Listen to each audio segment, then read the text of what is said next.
अभिष्टा, college के exams में तुम फर्स्ट आना चाहती थी, लेकिन विधि फर्स्ट आ गई और इसीलिए तुमने विधि को मार डाला ताकि स्कॉलरशिप तुम्हें मिल जाए। मैंने एक खास जगह जाकर विश मांगी थी, उसी की वजह से विधि की जान चली गई। तो जरा हमें भी बताओ। ठाकुर बलदेव की पुरानी हवेली में, बलदेव भवन।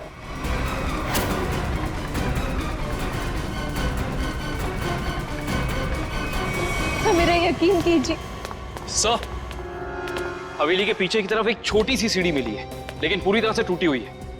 जैसी सीढ़ी ये बता रही है वैसी तो हो ही नहीं सकती। सर, इस तरफ तो कोई सीढ़ियां है नहीं। सर, मैं वहाँ की सीढ़ी की बात नहीं कर रही हूँ। सीढ़ी यहाँ थी इस जगह, और बड़ी सी सीढ़ी थी, और वहाँ से चढ़ के मैं ऊपर गई थी और मैंने विश मांगी। मैं झूठ नहीं बोल रही हूँ। मैं झूठ नहीं बोल रही।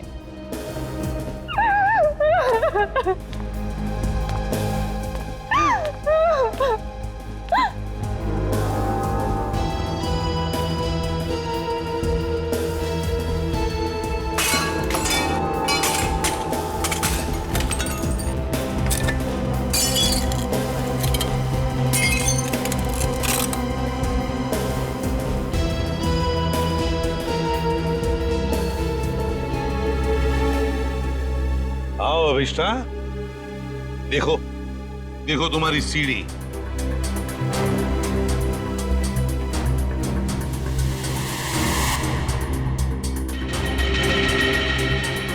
नहीं हो सकता, ये नहीं हो सकता। सीढ़ियाँ यही इसी जगह पर थी। किसने कहा था तुम्हें यहाँ इस हवेली में आने के लिए? तांत्रिक मिश्का ने। उसने कहा था कि इस हवेली में अपनी आंखों में पट्टी बांधकर जो भी विश मांगोगी वो पूरी होगी।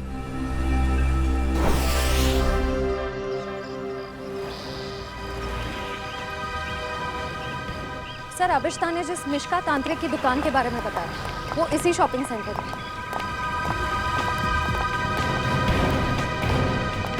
Shop number 108। ये पर ये तो कोई कोकाली इन्वेस्टमेंट का ऑफिस है। पक्का अभिष्टा ने इसी ऑफिस के बारे में बताया था। हाँ सर, उसने एड्रेस तो यही दिया था। रामू जल्दी करो, हमें शाम तक ये सब खाली करना है।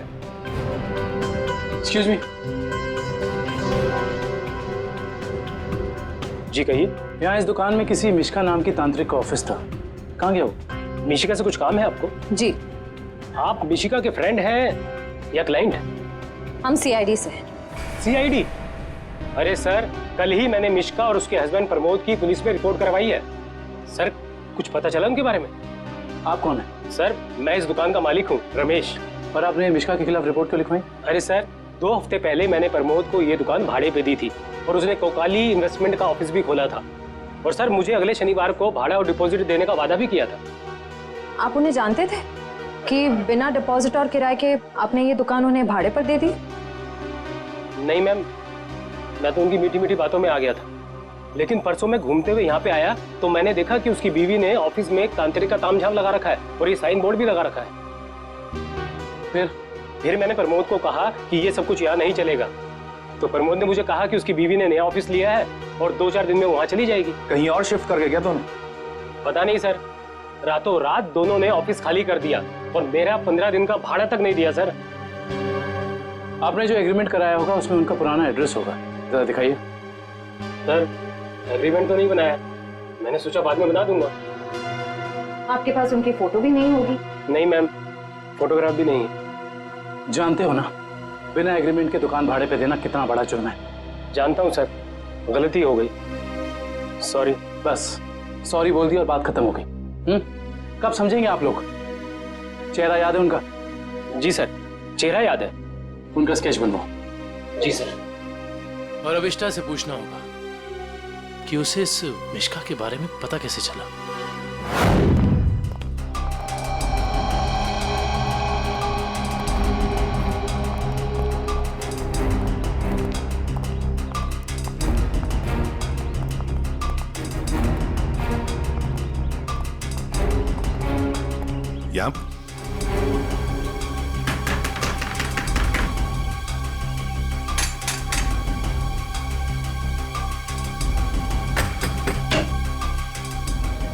सर आप विधि के खूनी का पता चल गया क्या?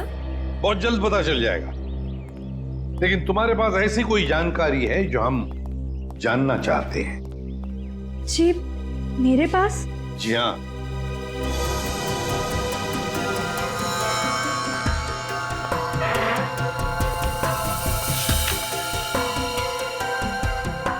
काफी शौकीन लगती हैं आप इन आत्माओं और अलौकिक कहानियों की। जी हाँ, मुझे डरावने उपन्यास और डरावनी फिल्में पसंद हैं। तुम्ही ने अभिष्ठा को उस तांत्रिक मिश्का के बारे में बताया ना? वो सर, उसका पता मैंने किसी प्रचार वाले पर्चे में पढ़ा था। वो प्रचार वाला पर्चा तो होगा ना तुम्हारे पास? देखो जरा। देखती हूँ।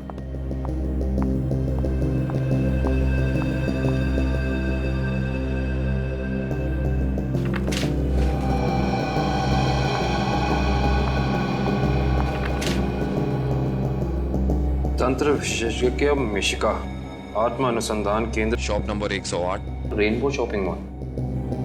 सर ये तो वही पता है जहां हम गए थे। नेत्रावती, एक बात बताओ, ये पता, इस तांत्रिक का पता क्यों दिया तुमने अभिष्ठा को?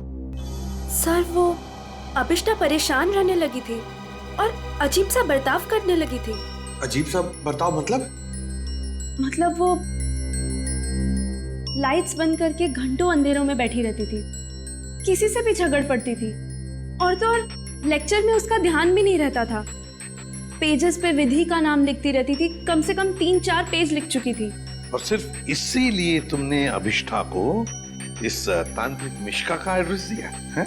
नहीं सर, तंत्र मंत्र में तो मैं भी विश्वास नहीं रखती हूँ, लेकिन मुझे लगा शायद इससे उसका ध्यान बढ़ जाएगा और अपनी इस हालत से वो बाहर आ पाएगी। हाँ, लेकिन वो इन सब चीजों से बाहर आने की बजाय इन सब से जुड़ती चली गई। सच कहूँ तो अगर मुझे पता होता कि इन सब का नतीजा विधि की मौत है, तो मैं उसे ये सलाह कभी नहीं देती। ठीक है, अगर जरूरत पड़े तो हम तुमसे फिर मिलेंगे।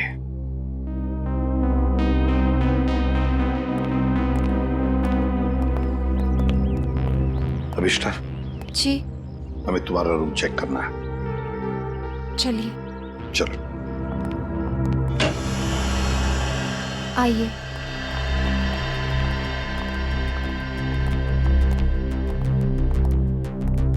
कमरे की अच्छी तरह से तलाशी ले लो।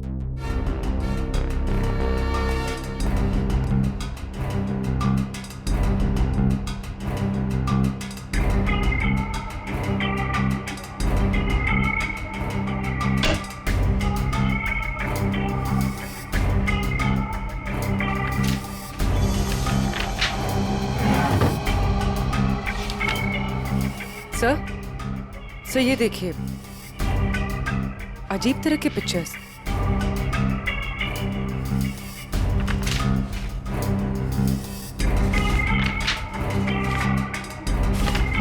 क्या है ये सब तुमने बनाई? मुझे पेंटिंग का शौक है, मेरे दिमाग में जो भी आए मैं वो पेंट करती हूँ। सर, किसी की तस्वीर मिली है।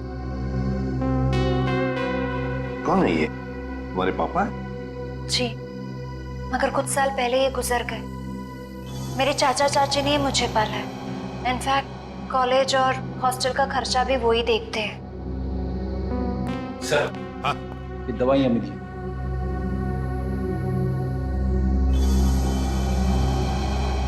कैसी दवाइयां हैं ये?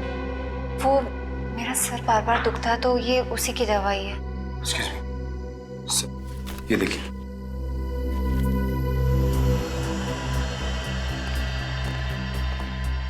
ये दवाइयां तो किसी साइकियाट्रिस्ट ने प्रिस्क्राइब की हुई है। सर ये जरूर हमसे कुछ छुपा रही है।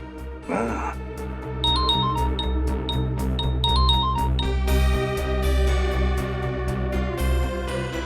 सर उस तांत्रिक मिश्का और उसके पति का पता नहीं चला अब तक। ठीक है, पहले इस साइकियाट्रिस्ट से मिलते हैं और पूर्वी अभिष्ठा पर कड़ी नजर रखो।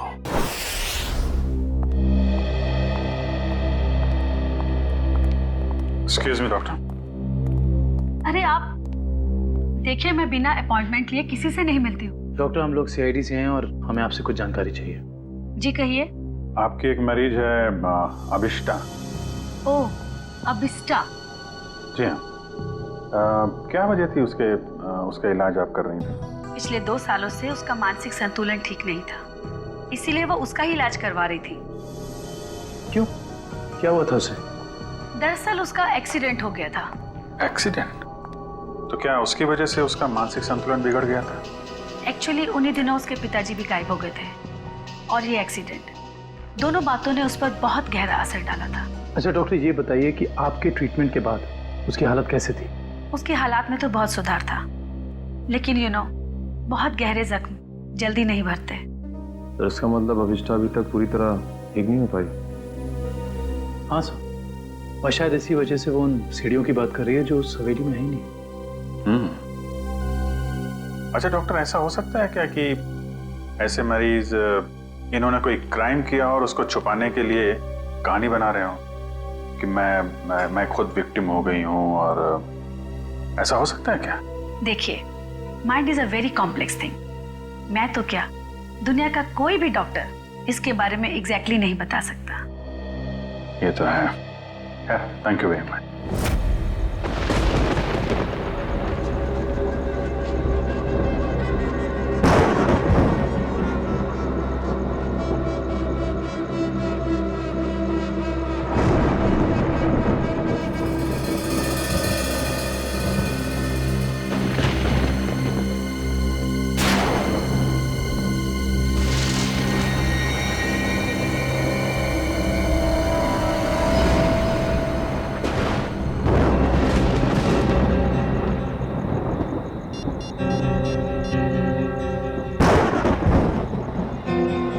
हेलो एसीपी साहब। सर वो कॉरिडोर में बैठी है, कहीं खोई हुई है। मैंने उस पर नजर रखी हुई है सर। ठीक है पूर्वी, उसके हर मूवमेंट पर नजर रखो, बताते रहना मुझे क्या क्या करती है वो। ओके? जी सर, कुछ भी अजीब होता है तो मैं आपको फोन करती हूँ।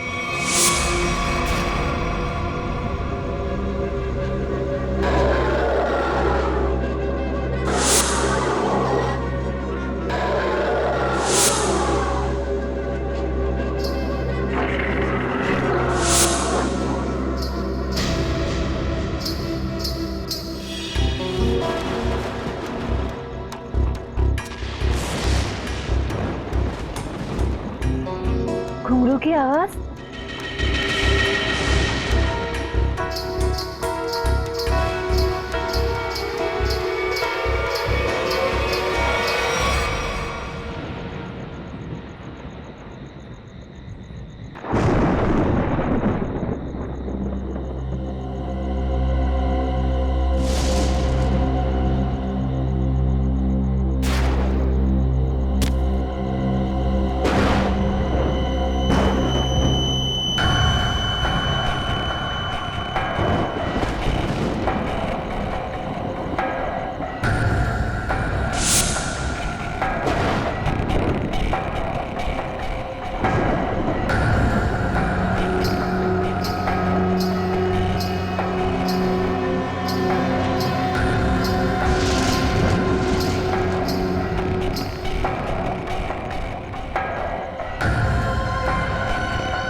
कौन है?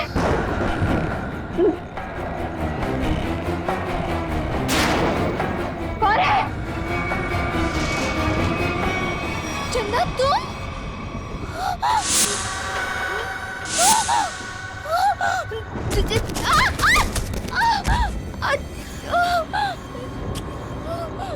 मेरा फोन, टॉर्च, मेरा फोन कहाँ है? फोन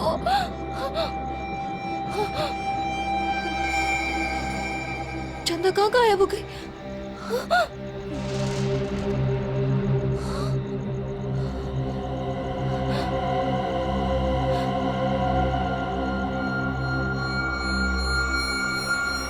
अपने पापा के पास जाओ।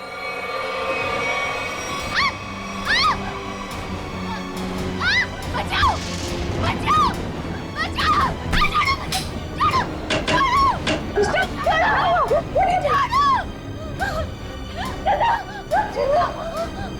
अरे क्या हुआ?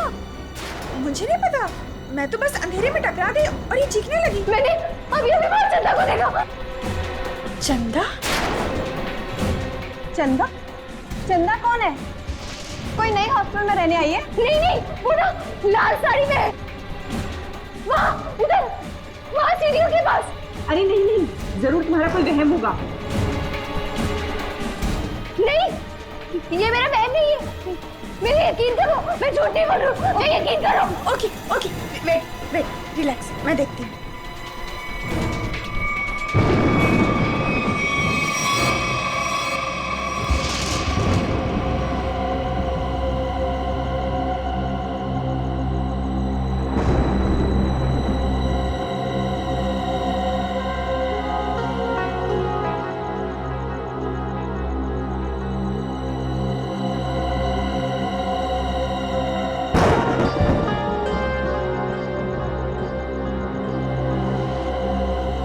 यहाँ पर तो कोई भी नहीं है और कुछ लिखा भी नहीं है।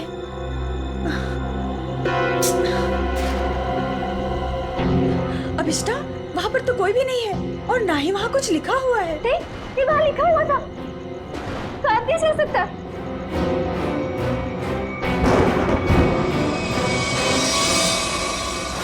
हॉस्टल से उस लाल साड़ी वाली औरत के बारे में कुछ पता चला? नहीं सर, उर्वी ने पूरा हॉस्टल चेक किया है, ऐसी किसी भी औरत के होने का सुराग नहीं मिला है। और जो लाइट गई थी थोड़ी देर के लिए, कोई बाहर वाला था क्या? सब पूर्वी ग्राउंड फ्लोर पर थी और भी कई स्टूडेंट्स थे वहाँ पे। ऐसे किसी का मेन स्विच ऑफ करके गायब हो जाना इतना आसान नहीं हो सकता। और जो दीवार पे लिखा था खून से, उसके बारे में क्या बताया? नहीं सर, दीवार पे किसी भी खून का निशान नहीं मिला और न ही ऐसी किसी लाल स्याही का निशान मिला है जो अचानक हवा में उड़ जाए, गायब हो जाए। इसका मतलब सविष्टा की दिमागी हालत बहुत बुरी है, तभी उसे ये सब दिखाई दे रहा है।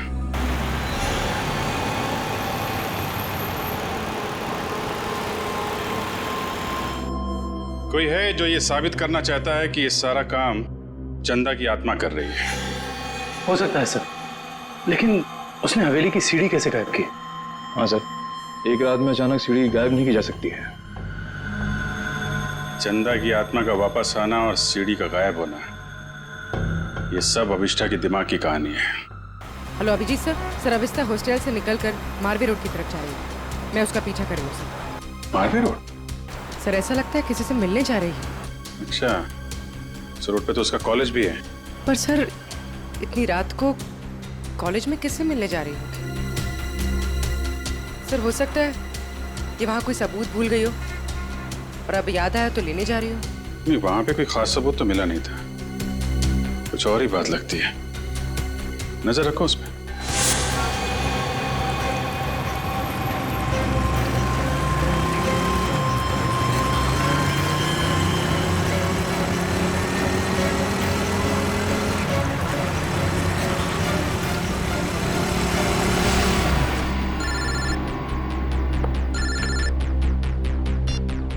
पूर्वी सर ये तो शहर से बाहर निकलने वाली एफडी रोड पर जा रही है। FD road? उस तरफ तो जंगल है। सर कुछ समझ में नहीं आ रहा है ये जा कहाँ रही है। ठीक है, देखो मगर ध्यान से, थोड़ा होशियार रहना।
हाँ पूर्वी।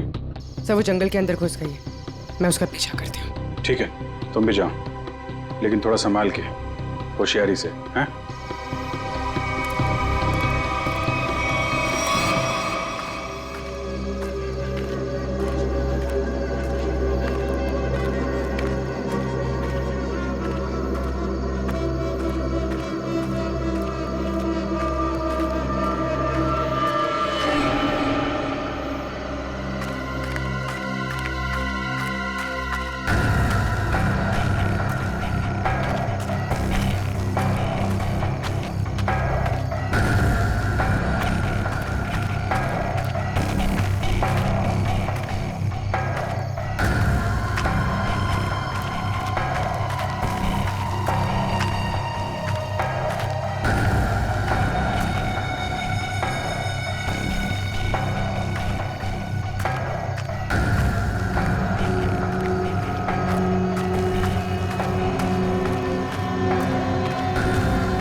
तो अभिष्ठा के पिताजी हैं। कौन है ये? तुम्हारे पापा है? जी। ये तो मर चुके हैं।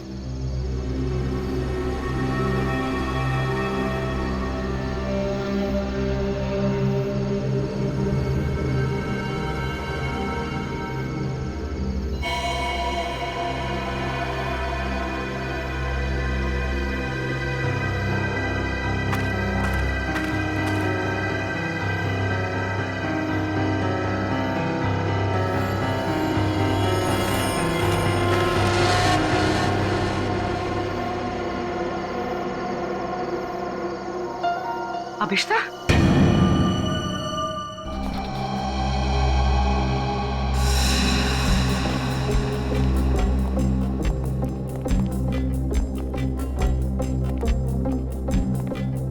अभिष्ठा, सच्चाई तक पहुंचने के लिए हमें तुमसे कुछ सवाल करने हैं। तुम जितना बता सकती हो बताना, बस ज्यादा टेंशन मत लेना। जी। क्या आप पहले से जानती थी कि आपके पिता पिछले 2 साल से जंगल के उस केबिन में छिपे हुए हैं? नहीं, इनफैक्ट 2 साल से मैं अपने पिताजी की तलाश भी नहीं कर रही थी। तो फिर तुम्हें उनके ठिकाने का कैसे पता चला? मुझे कुछ याद नहीं, मुझे कुछ याद नहीं कि मैं वहां कैसे पहुंची। याद करने की कोशिश करिए। कुछ तो ऐसा हुआ होगा कि तुम वहां उस केबिन तक पहुंच गई। नहीं, मुझे पता नहीं क्यों अचानक मुझे वो जंगल और उस कैबिन के फ्लैशेस दिखाई देने लगे। फ्लैशेस? इसका मतलब वो जगह आपने जंगल में पहले भी कभी देखी होगी। पता नहीं। इंस्पेक्टर पूर्वी बता रही थी कि जंगल में कोई और भी तुम्हारा पीछा कर रहा था, जो तुम्हारे जरिए तुम्हारे पिताजी तक पहुंचना चाहता था। बता सकती हो वो कौन हो सकता है? मैंने कहा ना, मुझे कुछ याद नहीं। मुझे सिर्फ इतना याद है कि जब मैं उस कैबिन में गई थी, वहां मुझे अपने पापा की चीखने की आवाज सुनाई दी, और जब मैं वहां देखने गई तो किसी ने मुझ पर पीछे से हमला किया। मैं बस इतना जानती हूँ और कुछ भी नहीं, कुछ नहीं। सर, आप लोग प्लीज बाहर जाइए, इन्हें आराम कर देंगे।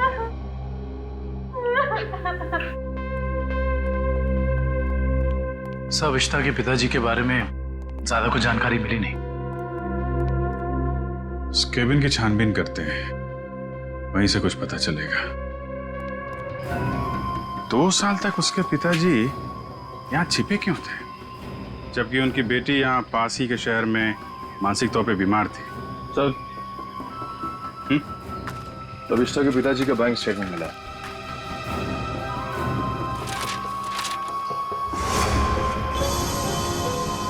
काफी सारे अकाउंट्स हैं इनके तो, वो भी विदेश में। लाखों डॉलर का ट्रांजैक्शन हुआ है इनके अकाउंट में। लेकिन सर, वो तो एक लोकल कंपनी में काम करते थे, हर महीने तनख्वाह पाने वाले सिर्फ एक रिसर्चर।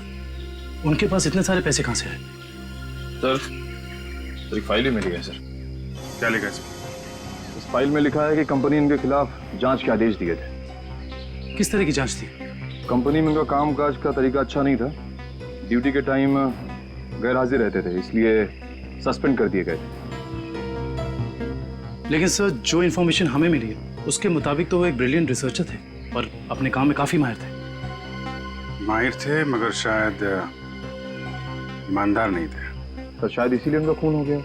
हो सकता है। शायद ये भी हो सकता है कि अभिष्टा के जरिए कोई उनसे कोई सीक्रेट जानकारी निकालना चाहता हो। सर, लेकिन अभिष्टा और उनके पिताजी के बीच में 2 साल से कोई कांटेक्ट भी नहीं था। अभिष्टा के कॉल रिकॉर्ड में ऐसा हमें कोई भी कॉल नहीं मिला जो उसने अपने पिताजी को किया हो। हाँ दिव्या, कुछ याद आया क्या? क्या अभिष्टा हॉस्पिटल से भाग गई?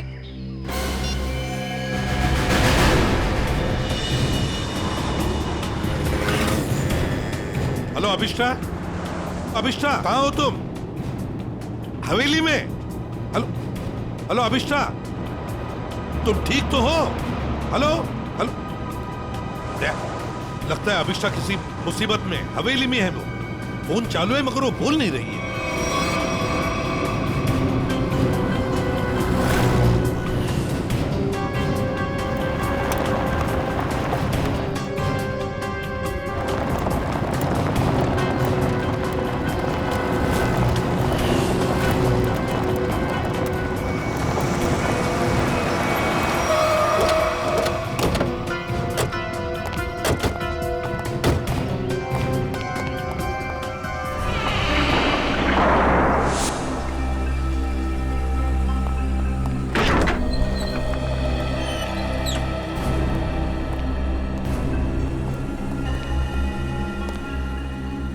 अभिष्टा, अभिष्टा, सर ये अभिष्टा तो कहीं दिख नहीं रही। उसने मुझे फोन पर बताया कि वो इसी हवेली में है, वो यहीं पर होनी चाहिए। काम करो, चारों तरफ फैल जाओ, एक एक कोना छान मारो इस हवेली का।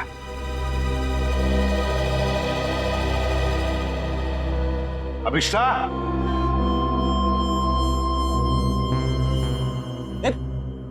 कहाँ जा रहा है?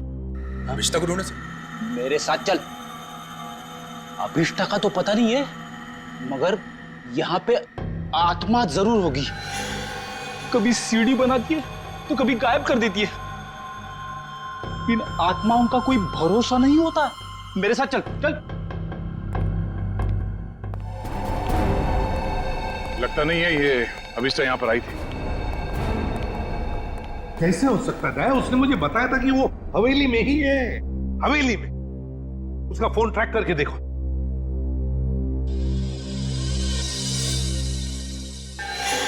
सर उसका फोन यहीं पर है, 200 मीटर के रेडियस पे। 200 मीटर के यार्ड के रेडियस में? लेकिन वो तो हवेली में ही होनी चाहिए थी। या कहीं ऐसा तो नहीं कि कोई अभिष्टा को कहीं लेकर गया? ये सायरन। सर ये सायरन की आवाज, सर यहाँ पे पास में एक ऑयल रिफाइनरी है, ये वहां का सायरन है। दया, ये सायरन अभिष्टा के फोन पर बड़ी जोर से सुनाई पड़ा था मुझे। इसका मतलब है सर जब आपकी बात हुई थी तो ये अभिष्टा उस ऑयल रिफाइनरी के एकदम करीब होगी। हो सकता है। ऑयल रिफाइनरी की तरफ चलते हैं। फ्रेडी देखो कहां पर है ऑयल रिफाइनरी।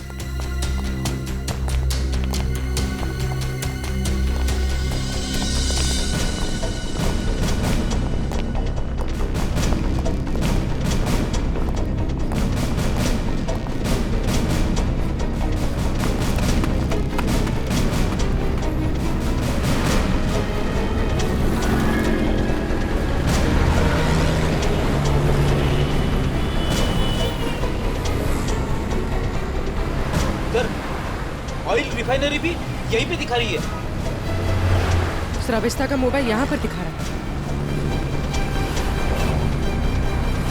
सर ये रास्ता तो बंद है आगे। पर सर अभिष्टा का मोबाइल तो यहीं पर दिखा रहा है। ऑयल रिफाइनरी भी यहीं पे दिखा रही है सर, ये देखिए। और अभिष्टा के मोबाइल पर सायरन बज रहा था रिफाइनरी का, बड़ी तेजी से बज रहा था। इसका मतलब अभिष्टा यहीं कहीं आसपास की होनी चाहिए। कोई और रास्ता है क्या, देखो जरा।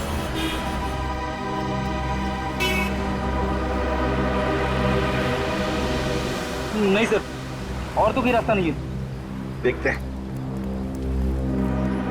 कहीं ऐसा तो नहीं कि किसी ने जानबूझकर रास्ता बंद कर दिया है?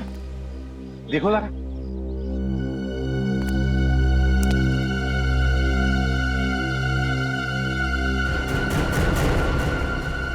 नहीं सर, रास्ता जबरदस्ती बंद किया गया, आगे रोड खुला है।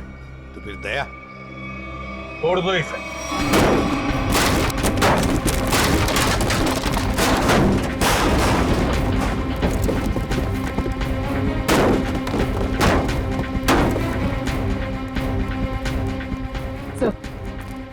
सर मोबाइल यहीं पर है सर।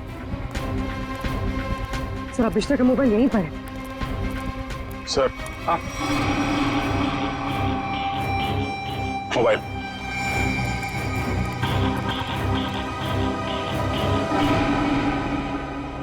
दूसरी हवेली? एक जैसी दो दो हवेलियां, ये कैसे हो सकता है सर? कहीं ये भूल भुलैया तो नहीं है? देखते हैं।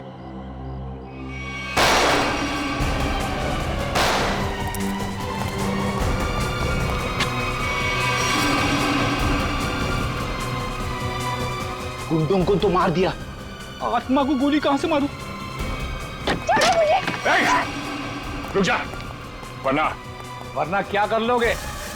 तुम लोग भी देखो इसकी मौत का तमाशा। सर प्लीज मुझे बचाइए, सर प्लीज मुझे बचाइए। छोटे से कोई नहीं बचा सकता इसको।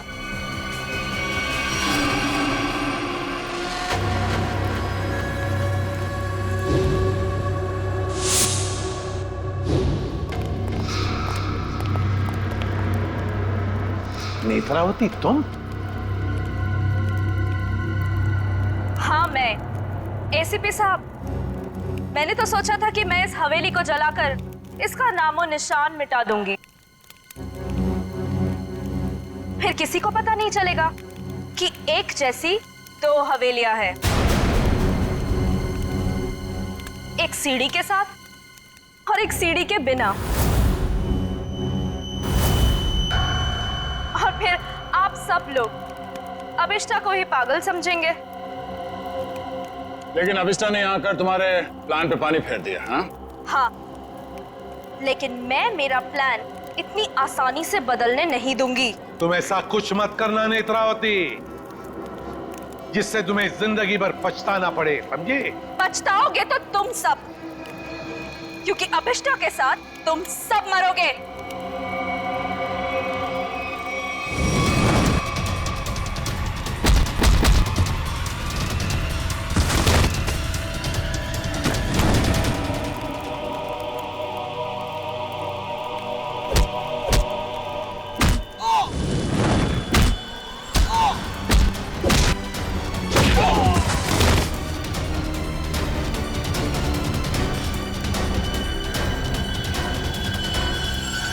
सो मच सर। बताओ अभिष्टा, तुम यहाँ वापस क्यों आई? सर, जब मैं हॉस्पिटल में थी ना, नेत्रावती मुझसे मिलने आई थी।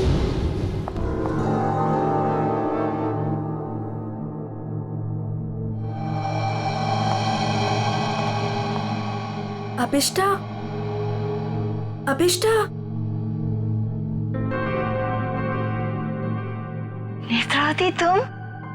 आराम से।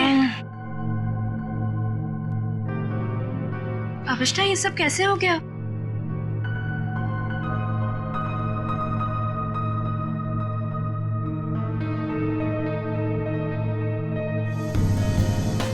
मैं कुछ पूछ रही हूँ, ये सब हुआ कैसे?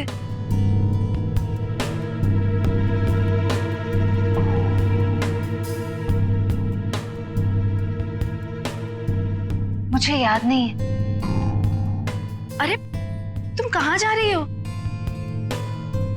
वॉशरूम। पर नेत्रावती, तू ना कहीं मत जाना, हाँ? यहीं रुकना, मुझे तेरे से ढेर सारी बातें करनी है। हाँ ठीक है।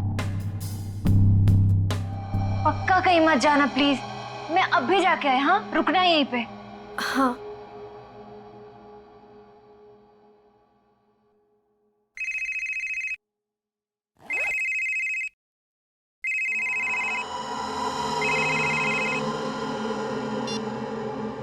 हेलो। हाँ हाँ, घबराओ मत, हमारा प्लान कामयाब हो गया।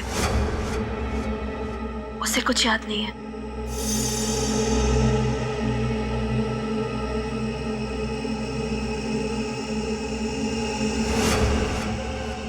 हाँ हाँ, बस यहाँ से निकल के मैं वहीं जा रही हूँ। ठाकुर बलदेव की दूसरी हवेली ना, जिसमें सीढ़ियाँ हैं, गिरवा दूंगी। हाँ ठीक है, जाती हूँ। बाय।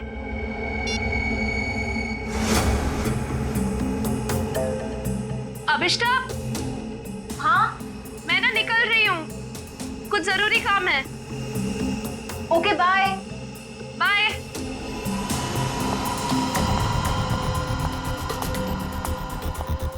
दूसरी हवेली? ये दूसरी हवेली का क्या मतलब है? पता लगाना होगा। यहाँ से जाओ कैसे?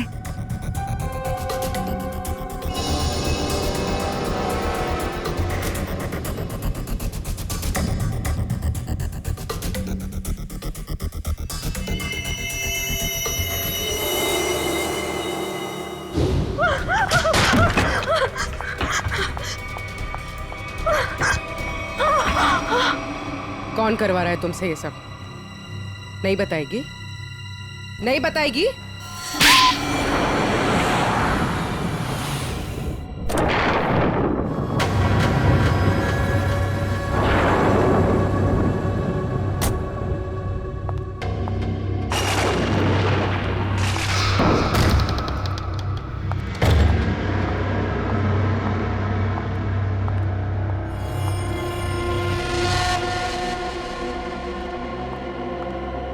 नेत्रा, तुम्हें पता है ना हमारी थोड़ी देर में फ्लाइट है, हमें हमेशा के लिए यहाँ से निकल जाना है। और तुमने ये हवेली जलाई क्यों नहीं अभी तक? माँ, एक प्रॉब्लम है। इतना छोटा सा काम नहीं कर पाए तुम।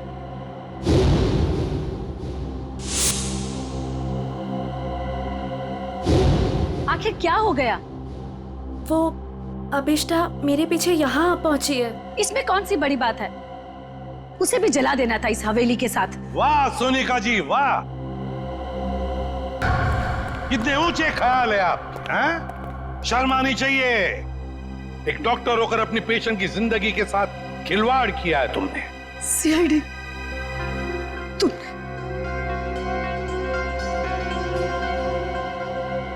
मेरे पास और कोई रास्ता नहीं था। मैंने साइकेट्रिस्ट का काम सिर्फ इसलिए शुरू किया ताकि अभिष्टा की याददाश्त वापस आ जाए और उससे मैं जरूरी जानकारी हासिल कर सकूं। और इसलिए अभिष्टा की याददाश्त वापस लाने के लिए तुमने ये सोचने पर उसे मजबूर किया कि विधि का खून उसी ने किया है ना? हाँ, अभिष्टा अपनी याददाश्त का एक हिस्सा खो चुकी थी एक्सीडेंट में, और उसे वापस लाने के लिए मुझे उससे मौत का खौफनाक अनुभव कराना बहुत जरूरी था। और ये सब पूरा करने के लिए तुमने वो मन्नत पूरा होने वाला खेल रचा और विधि को मार दिया।